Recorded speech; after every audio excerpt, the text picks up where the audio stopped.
রাজনীতির মাঠে অনৈক্যের সুর ক্রমেই তীব্র হচ্ছে। দীর্ঘদিন কাঁধে কাঁধ মিলিয়ে ভোটের অধিকার সহ গণতন্ত্র পুনরুদ্ধারের লড়াইয়ে যারা রাজপথে সামিল ছিলেন, নির্বাচন ও আধিপত্য বিস্তার সহ নানা ইস্যুতে এখন একে অপরকে নিশানা বানাচ্ছে দলগুলো। দীর্ঘদিন ভোটাধিকার বঞ্চিত মানুষ অধীর আগ্রহে অপেক্ষা করছে ত্রয়োদশ সংসদ নির্বাচনের। উৎসবমুখর পরিবেশে ভোটে নিজেদের প্রতিনিধি বাছাইয়ের স্বপ্ন বুনছে তারা। তবে সেই মাহেন্দ্রক্ষণ কবে আসবে সেটি নিয়ে তৈরি হয়েছে ধোঁয়াশা। সরকারের তরফ থেকে এতদিন বলা হয়েছিল ডিসেম্বরের মধ্যেই ভোট হবে, তবে এখন বলা হচ্ছে জুনের মধ্যে। এসব নিয়ে আলোচনা সমালোচনা চলছে প্রধান দলগুলোর মধ্যে। নির্বাচন প্রশ্নে মতভিন্নতা রয়েছে বিভিন্ন দলের। গতকাল প্রধান উপদেষ্টা অধ্যাপক মোহাম্মদ ইউনূসের সঙ্গে আলোচনায় বসে বিএনপি। এরপর বিএনপির মহাসচিব মির্জা ফখরুল ইসলাম আলমগীর জানান, দলটি একেবারেই সন্তুষ্ট নয়।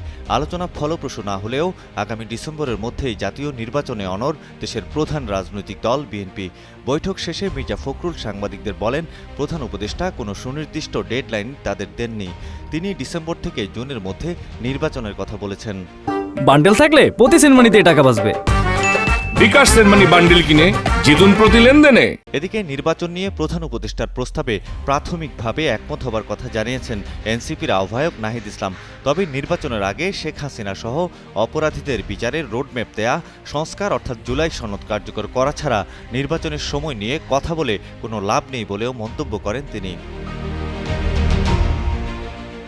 ঢাকা সফররত যুক্তরাষ্ট্রের দক্ষিণ ও মধ্য এশিয়া বিষয়ক উপসহকারী পররাষ্ট্রমন্ত্রী নিকোল চুলিকের সঙ্গে বৈঠক শেষে সাংবাদিকদের নাহিদ জানান, প্রশাসন অনেক জায়গায় বিএনপির পক্ষে কাজ করছে।